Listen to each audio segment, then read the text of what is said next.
Amém. Bom dia, amados. Tudo bem? Hoje a gente vai dar sequência à nossa série A Verdadeira Alegria. Então, você que trouxe a sua Bíblia, você já pode abrir lá no livro de Filipenses. Nós estamos caminhando para o fim da série.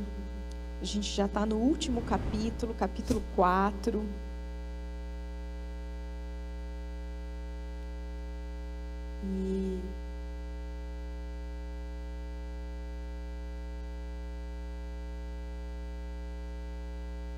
E vamos ver o que o Senhor tem para nós nessa manhã.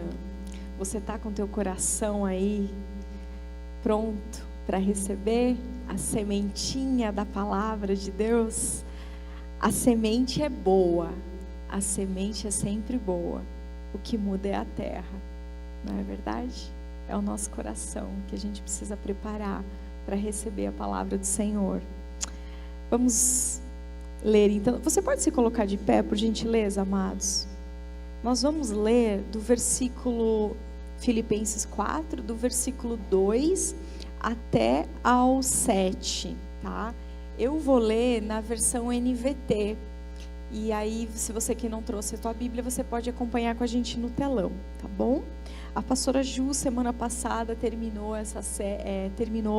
a ministração, a parte dela, falando sobre nós deixarmos, né, as coisas do passado, aquilo que nos prendia, para que nós possamos avançar, né? E nós então saímos daqui com essa mensagem pulsante no nosso coração, determinados realmente a não permitir que as coisas nos segurem, mas determinados a avançar. Então hoje vamos ler então a partir do versículo 2, diz o seguinte, Paulo se referindo aí a essa igreja de Filipos: agora suplico a Evódia e a Sintique, tendo em vista que estão no Senhor, resolvam seu entendimento, ou seu desentendimento, perdão, e peço a você, meu fiel colaborador, que ajude essas duas mulheres, pois elas trabalharam arduamente comigo na propagação das boas novas, e também com Clemente e com meus outros colaboradores, cujos nomes estão escritos no livro da vida. Alegrem-se sempre no Senhor. Repito, alegrem-se. Que todos vejam que vocês são amáveis em tudo que fazem. Lembrem-se de que o Senhor virá em breve. Não vivam preocupados com coisa alguma. Em vez disso, orem a Deus, pedindo aquilo de que precisam e agradecendo-lhe por tudo que Ele já fez. Então, vocês experimentarão a paz de Deus, que excede todo entendimento e que guardará o seu coração e a sua mente em Cristo Jesus. Amém, amados? Pode se assentar. Vamos orar mais uma vez. Senhor, colocamos os nossos corações diante da Tua presença, as nossas mentes, Pai. E nós oramos para que o Senhor nos ministre no mais profundo do nosso ser. Que a Tua palavra, Senhor, ela gere em nós transformação, que ela gere vida, que ela nos liberte daquilo que vem nos prendendo, que ela nos liberte de vícios de comportamento, que ela nos liberte, Senhor, de sofismas, de pensamentos errados, Pai, de crenças erradas, Senhor, que ela nos coloque no trilho correto, Senhor, que ela nos ajude a vivermos de uma forma que glorifique o Teu santo nome, em nome de Jesus, amém. Amém, amados. Então, Paulo, ele vai agora citar alguns nomes aqui, ele vai ser muito claro, né? Ele, durante a carta, ele já fala sobre a gente não ter, sobre a gente ser unido, tratarmos uns aos outros com amor e tudo mais. Mas aí, aqui no capítulo 4, ele lembra de uma situação e cita essa situação. Então, ele vai falar dessas duas irmãs, Evódia e Sintique, nomezinhos diferentes, né, amados? Mas, e é interessante porque nós não temos mais nenhuma informação a respeito dessas pessoas, né? Esse é o único versículo na palavra que nós encontramos algo referente a elas. Mas então, o que essa porção da palavra nos revela sobre essa situação e sobre essas mulheres? O que a gente pode concluir daquilo que nós temos, né? O que nós temos? O apóstolo Paulo fala que elas são duas irmãs, né? Então, elas não são pagãs, elas não são pessoas que não fazem parte do corpo de Cristo.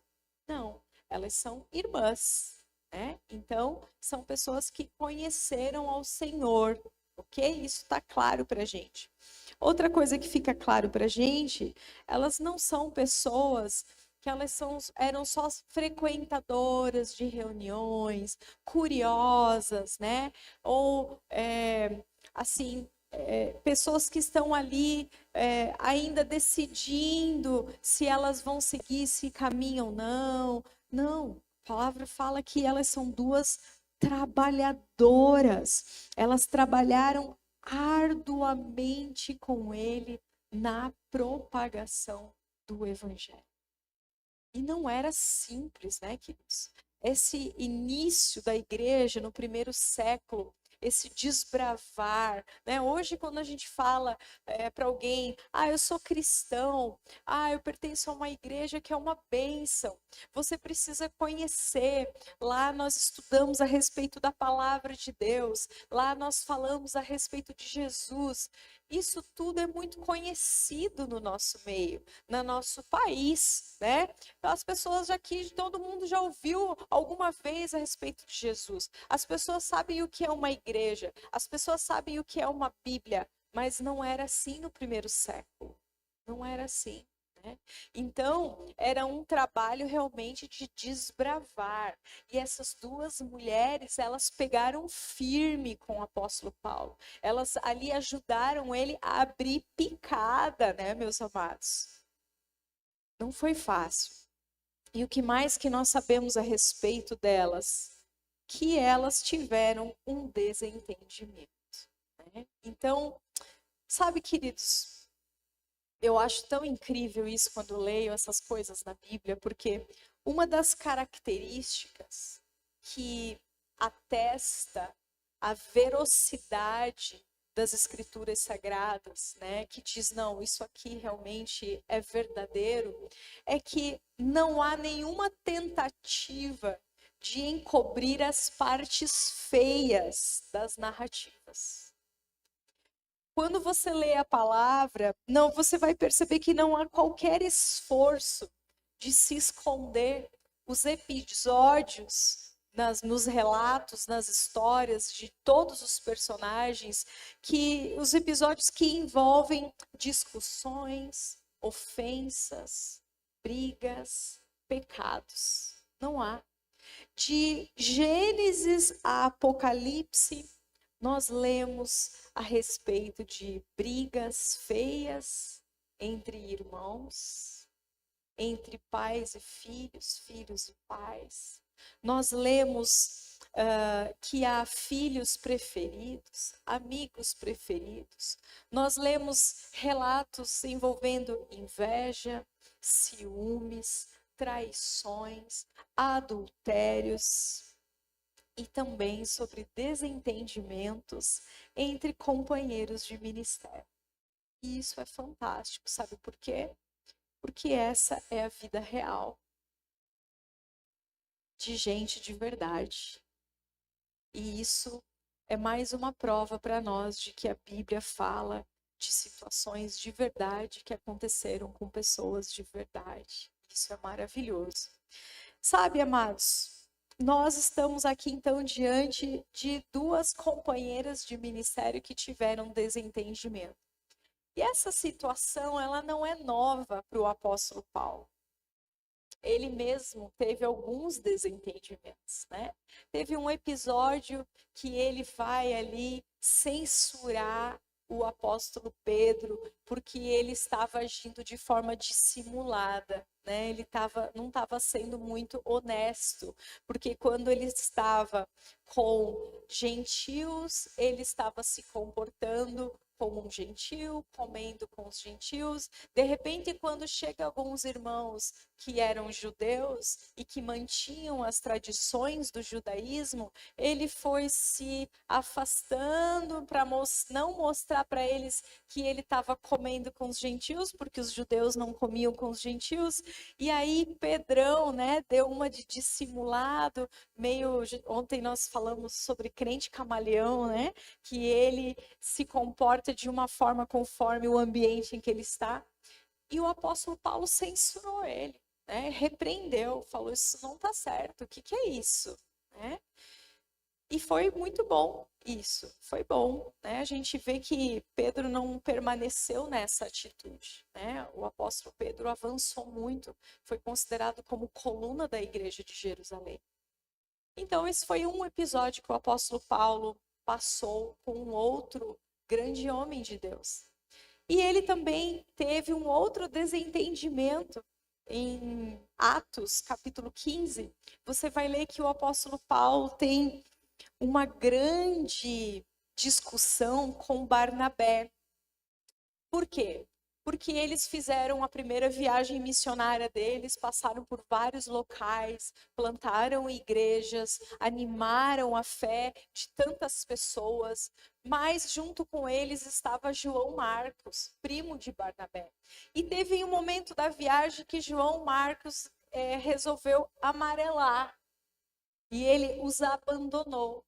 Eu não sei o que aconteceu, a Bíblia não deixa claro, eu não sei se eles estavam em algum momento em que eles estavam sofrendo perseguição, né? Porque a gente viu, a gente lê a respeito de muitas lutas que o apóstolo Paulo foi enfrentando junto com seus colaboradores à medida que eles foram pregando o evangelho. Foram espancados, foram açoitados, foram apedrejados. O fato é que em algum momento João Marcos ele amarela e ele pica a mula, né? Ele vai embora.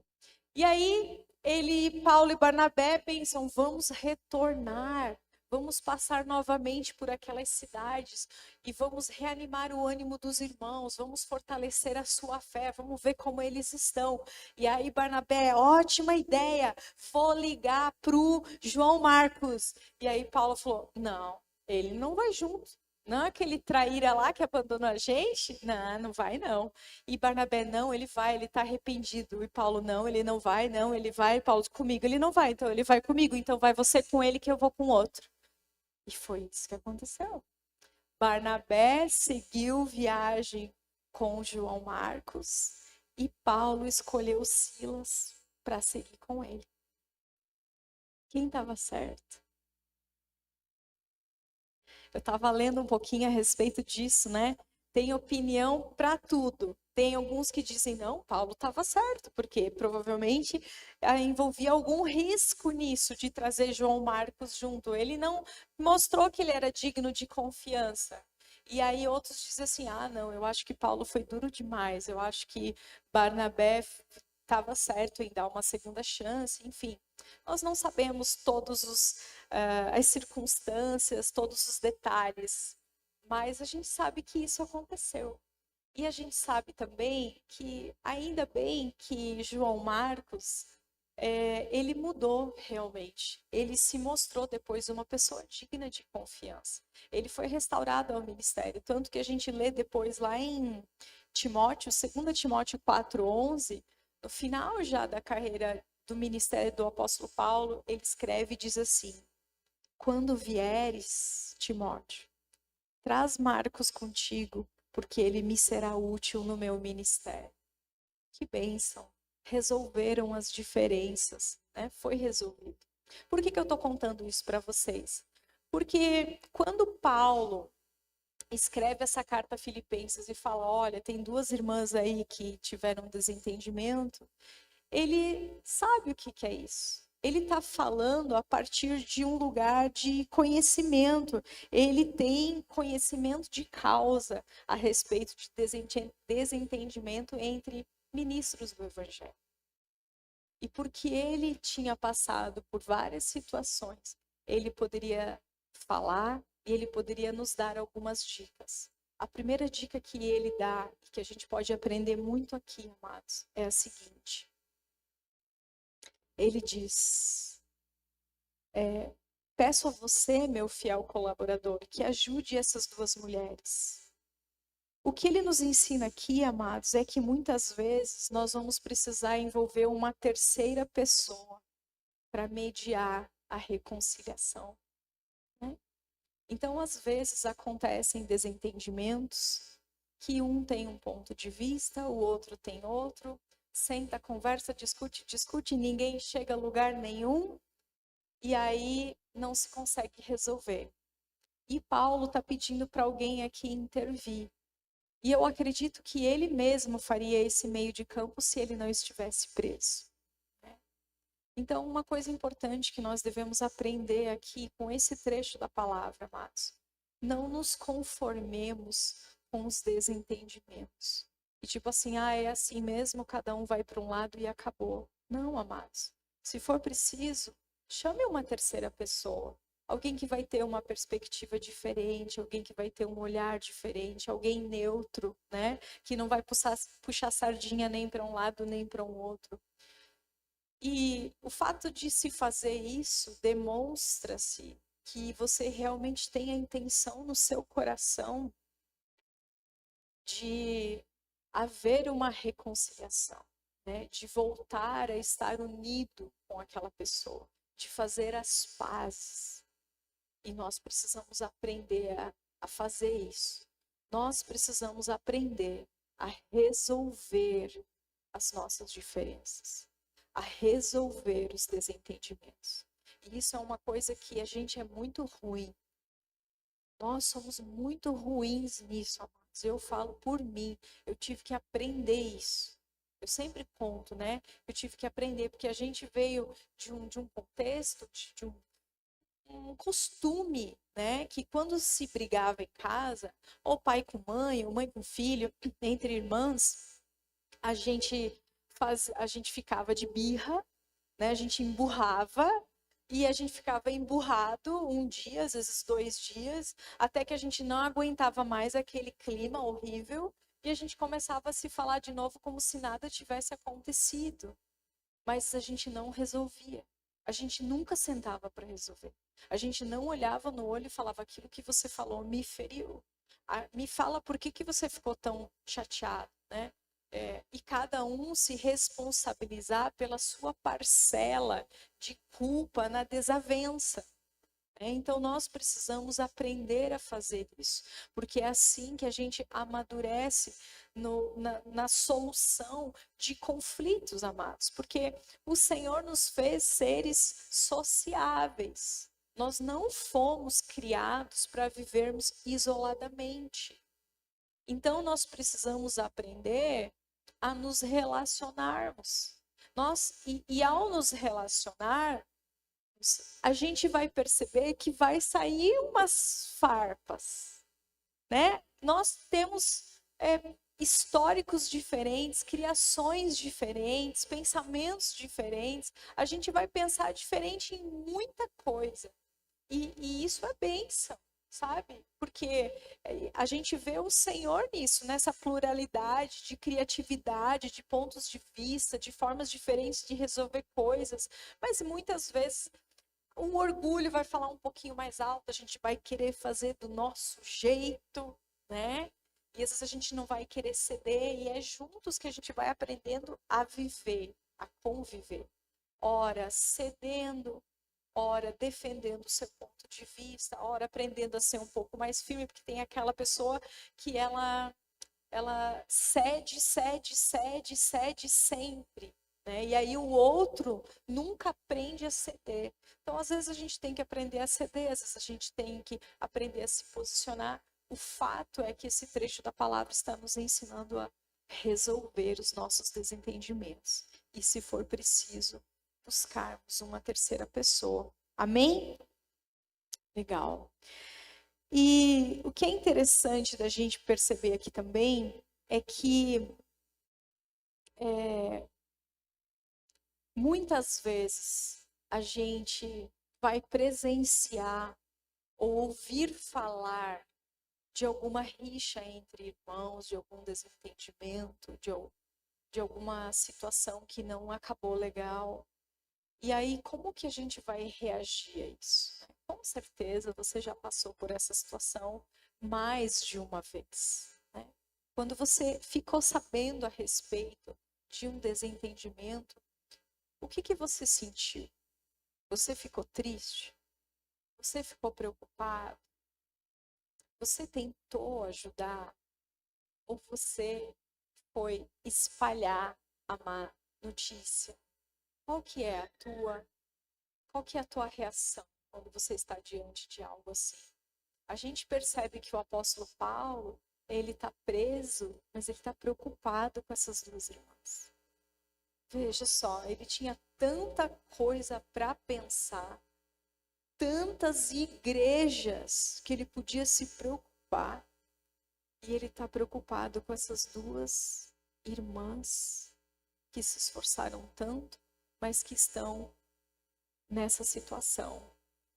E isso precisa ministrar aos nossos corações também, amados, porque a gente não pode fazer de conta que a gente não viu e fazer de conta, não é comigo. A gente precisa batalhar pela paz. A gente precisa batalhar por reconciliações. E a gente precisa fazer o que estiver ao nosso alcance para isso. Amém? Amém, queridos.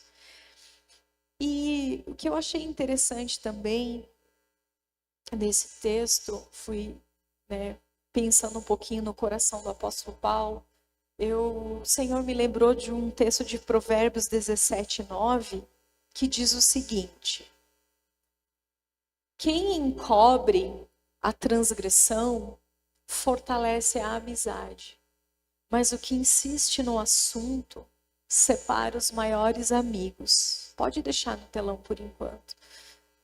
O que esse texto está falando, queridos? Quem encobre, no original é cobrir mesmo. Ele está falando que quem perdoa as ofensas que lhe são feitas, ele está praticando a lei do amor. Ele está reproduzindo aquilo que já fizeram com ele, né? Nós fomos perdoados e é por causa disso que nós também perdoamos. Então nós tivemos as nossas transgressões cobertas pelo sangue de Jesus. Nós tivemos as nossas transgressões apagadas pelo sacrifício de Jesus. Então, hoje, é isso que o Senhor espera de nós, que a gente também cubra, que a gente também apague, que a gente também perdoe. E quem não faz isso, amados, ali diz que aquele que fica insistindo, ele vai separar os maiores amigos.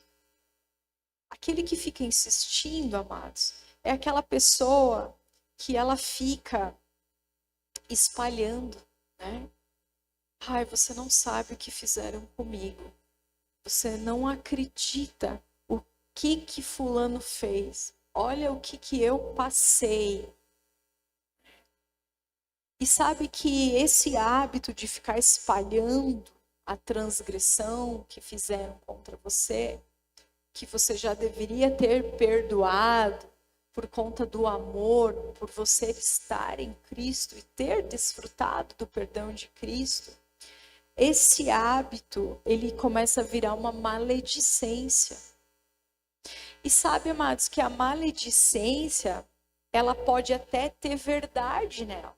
Você pode até contar algo que realmente aconteceu, mas não justifica. Não quer dizer que o Senhor esteja feliz com o fato de você continuar espalhando a má notícia, a palavra má. Entende? Então, quando um irmão faz algo de errado, eu não vou espalhar. Eu não vou ficar contando. Porque Jesus não ficou espalhando sobre o que eu fiz. Eu tenho meu coração transbordante de alegria quando eu leio na palavra que Ele lançou os meus pecados no mar do esquecimento e deles não se lembra mais. Isso é maravilhoso, a gente poder desfrutar desse perdão verdadeiro. E é isso que nós também devemos oferecer. Quem que está entendendo aí? Amém, glória a Deus. E sabe, amados,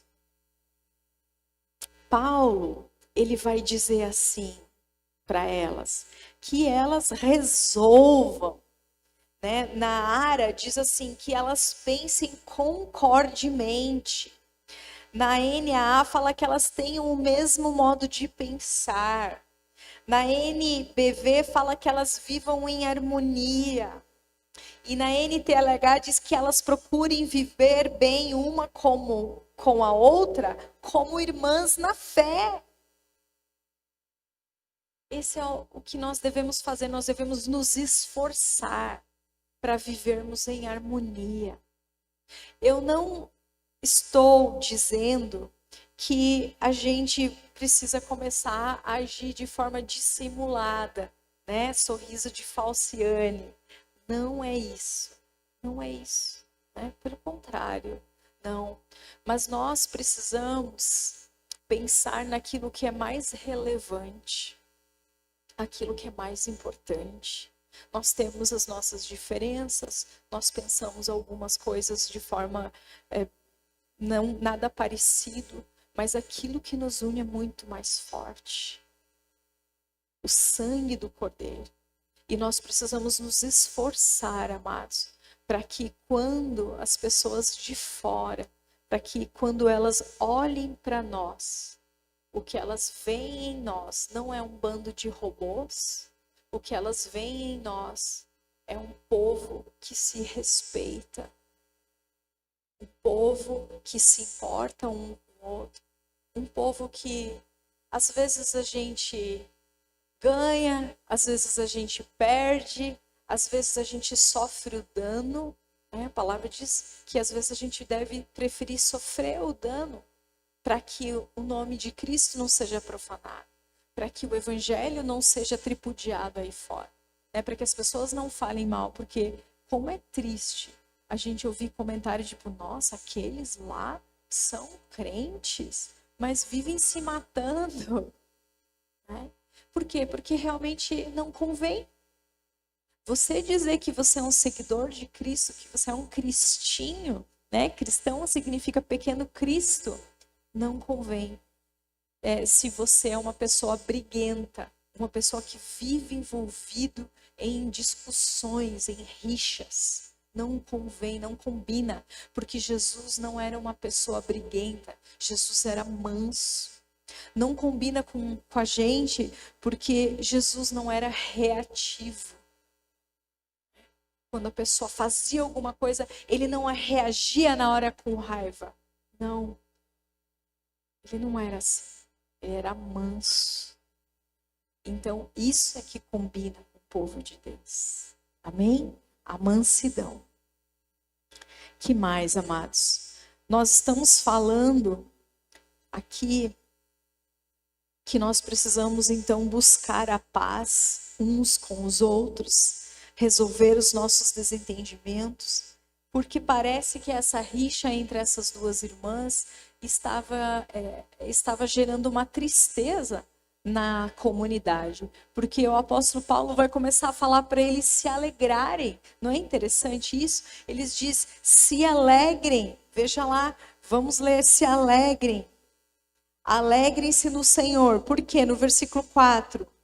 Que todos vejam que vocês são amáveis em tudo que fazem. Lembre-se de que o Senhor virá em breve. Ou algumas versões diz, perto está o Senhor. Sabe, queridos, antes dele falar para eles se alegrarem, ele menciona algo muito incrível. Ele diz assim que elas ajudaram muito na propagação do evangelho, assim como Clemente e outros colaboradores. E aí ele diz, cujos nomes estão escritos no livro da vida. Isso é tremendo, amados. Esse é o motivo deles falar, alegre-se. A raiz está aí. Eles deveriam se alegrar. E é uma alegria que ela não depende das circunstâncias externas. Não é uma alegria que ela depende se você tem saúde ou não. Não é uma alegria que depende se você tem dinheiro ou não. Não é uma alegria que depende se você está livre ou se você está dentro de uma prisão. Porque o apóstolo Paulo estava preso e nessa curta carta de 4 capítulos, a gente vai ler ele 16 vezes falando para o povo se alegrar. Que alegria é essa, amados? Eu digo para o Senhor, Senhor, eu quero que o meu coração se encha dessa alegria, que ela é totalmente independente das circunstâncias externas.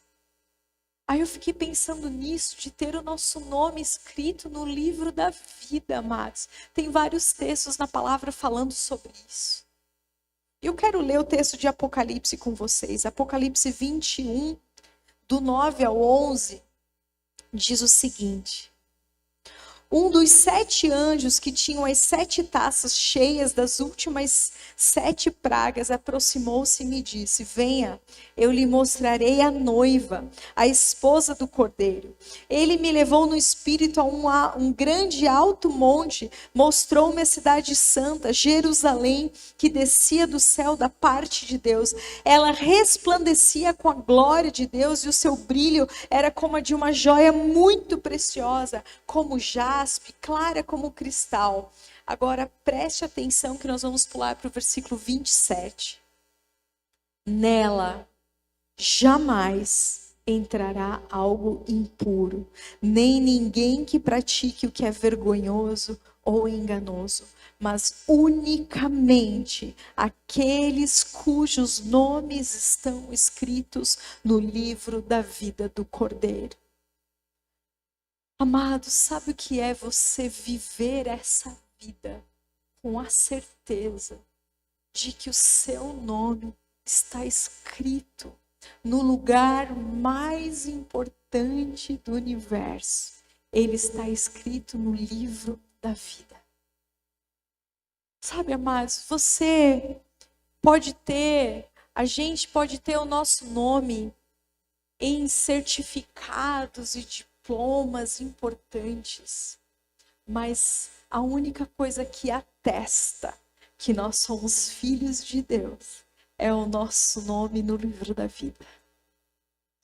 Nós podemos ter os nossos nomes em cartões de crédito, VIPs, que nos dão acesso a muitos lugares e coisas, mas só há uma coisa que nos dá acesso à cidade celestial, e é o nosso nome no livro da vida.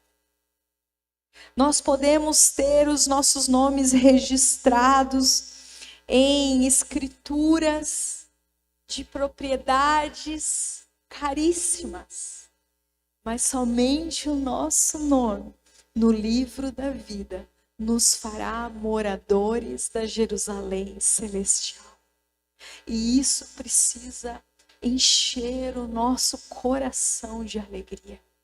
Sabe o que é você viver despreocupado com o que possa te acontecer? Porque a gente não sabe se no minuto seguinte a gente está vivo, amados. Quantos de vocês já viram vídeos recentes das pessoas numa partida de futebol, de repente ela para e cai morta? A gente está vendo pregadores com o microfone na mão, pregando, de repente eles passam mal e já era. Acabou. O cordão de prata foi cortado. O Senhor chamou. Mas sabe o que é você viver despreocupado, pensando, não sei o que vai me acontecer amanhã, daqui a pouco. Eu sei que o que me acontecer é filtrado pelas mãos do meu Pai. E se eu partir, eu vou estar num lugar muito melhor. Isso precisa encher os nossos corações. Amém? Amém, queridos. Avançando para nós nos caminharmos aqui para o final, que a gente ainda tem ceia hoje. Quando o apóstolo Paulo, ele volta ao olhar daquela congregação para a eternidade, ao dizer que os nomes daqueles colaboradores estavam escritos no livro da vida, amados. Ele aproveita para ensinar algo ainda muito importante a respeito de como nós devemos agir. Ele vai falar que a gente seja amável uns com os outros, que a nossa moderação seja conhecida por todos. Isso quer dizer que nós devemos ter uma postura pacífica, uma postura cordata, uma postura flexível, uma postura transigente, né? Você não é inflexível, você não diz, não, eu não quero nem papo, não, eu não quero nem conversar sobre isso. Não é essa postura que combina conosco. Nós devemos ser pessoas de conversa, pessoas tolerantes. E aí, como que nós vamos agir dessa forma?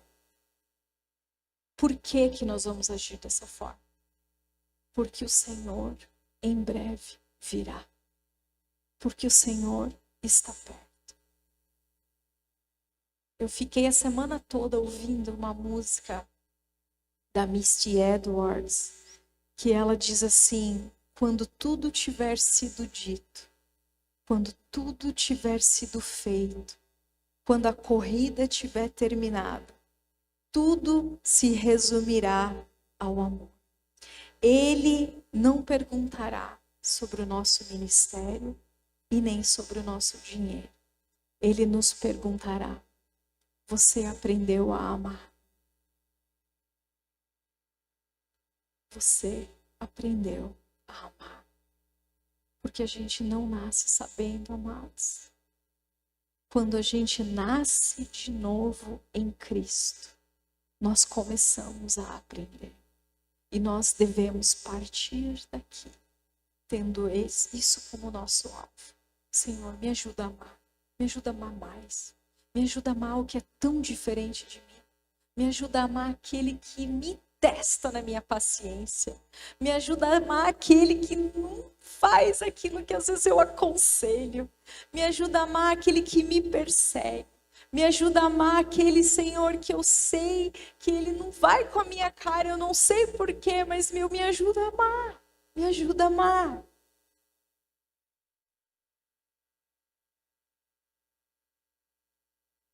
Viver com o foco na eternidade, amados, não nos livra das necessidades concretas desta vida terrena. Ele fala da eternidade, ele fala que Jesus está voltando, e daí do versículo 6 ele diz: não vivam preocupados com coisa alguma. Em vez disso, orem a Deus pedindo aquilo de que precisam e agradecendo-lhe por tudo que Ele já fez. Então, somente depois, né? Então vocês experimentarão a paz de Deus, que excede todo entendimento e que guardará o seu coração e a sua mente em Cristo Jesus. Ele está falando, queridos, nós precisamos focar na eternidade. Jesus está voltando. Mas eu sei que a gente tem necessidades aqui. Eu sei que a gente passa por momentos difíceis, por pressões, por perrengues. Aí ele nos dá o segredo, a fórmula. Ele fala, olha, em vez de vocês ficar 10 vezes falando sobre eu preciso resolver isso, eu preciso fazer aquilo, eu preciso de uma solução para isso. Ore, ore. Leve esse assunto diante da presença daquele que é soberano e que governa. Leve diante daquele que muda circunstâncias. Leve diante daquele que tem o poder para fazer qualquer coisa. E aí, depois que você levar diante dele, junto você também agradece. Por quê? Por que ele fala para a gente agradecer? Porque quando a gente leva as nossas petições e súplicas ao Senhor, e a gente também começa a agradecer, a gente começa a lembrar, Senhor, obrigada porque o Senhor supriu para ontem, obrigada pelo que o Senhor fez nessa semana, obrigada pela saúde, obrigada pelas pessoas que tem ao meu redor, obrigado pelo que o Senhor fez na semana passada, no mês passado. Quando você começa a focar naquilo que tudo Deus já fez por você, em você, você lembra. Você lembra que aquele que fez continua fazendo. Você lembra que da bondade do Senhor. Você lembra da fidelidade do Senhor. Você lembra que aquele que socorreu ainda reina. Você lembra que aquele que atendeu a um clamor seu ainda está no seu trono de governo. E isso enche o nosso coração de esperança. E toda aquela ansiedade, tudo aquilo que queria nos prender, se dissipa. Porque a gente lembra que o Senhor continua no seu sublime trono. E que Ele cuida de nós. E aí então a gente experimenta o que diz o versículo 7. Sabe? Não diz que a situação mudou. Não diz que o problema foi resolvido. Mas ele diz que a gente vai experimentar uma paz que a razão não explica. Ela excede o entendimento. As pessoas vão dizer assim, meu Deus, aconteceu isso, né? Aconteceu. E você está tranquilo assim? Aham. Meu Deus, eu soube que fulano está no hospital. Aham. Você já orou já? Você não está nervoso? Não. Né? A razão não explica. Por quê? Porque nós, depois que levamos as nossas súplicas, o Senhor cumpre aquilo que Ele fala aqui na sua palavra. Ele guarda o nosso coração e a nossa mente nele. Amém, amados? Pode se colocar de pé.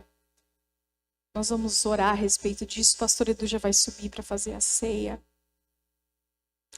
Hoje nós falamos sobre desentendimentos. Nós falamos sobre rixas.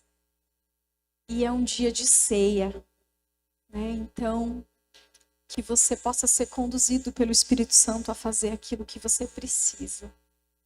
E nós falamos também sobre colocarmos os nossos olhos na eternidade. Sobre nos alegrarmos, porque os nossos corações estão escritos no lugar mais importante do universo. E nós vamos orar para que o Senhor nos mantenha neste lugar. Amém? Obrigada, Senhor, pela Tua palavra. Obrigada pela Tua instrução. Obrigada, Senhor, porque o Senhor nos deixou tantos ensinamentos que podemos aplicar na nossa vida prática, Senhor. Perdoa-nos, Pai, por muitas vezes sustentarmos uma postura, Senhor, intolerante, uma postura inflexível, uma postura que muitas vezes não facilita, Senhor, a reconciliação.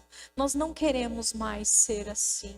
Nós não queremos, Senhor, nós queremos ter o coração manso de Jesus. Nós queremos ser pessoas pacificadoras. Nós queremos ser aqueles que promovem a paz. Nós queremos aqueles, Senhor, que mediam reconciliações. Nós queremos ser conhecidos como seus discípulos, aqueles que são parecidos contigo.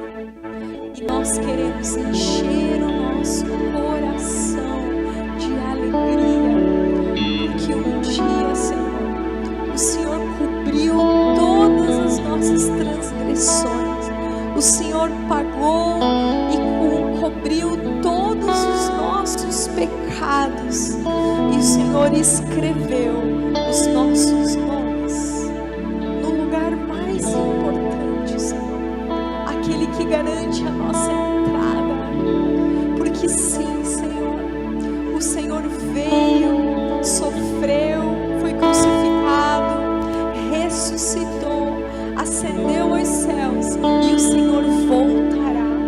E quando o Senhor retornar, nós queremos governar contigo, nós queremos desfrutar contigo deste lugar onde haverá total paz, onde nada de vergonhoso vai acontecer, onde nenhum pecado habita, onde nenhuma maldade, onde não há espaço para orgulho, Senhor. nós queremos, Senhor, desfrutar desse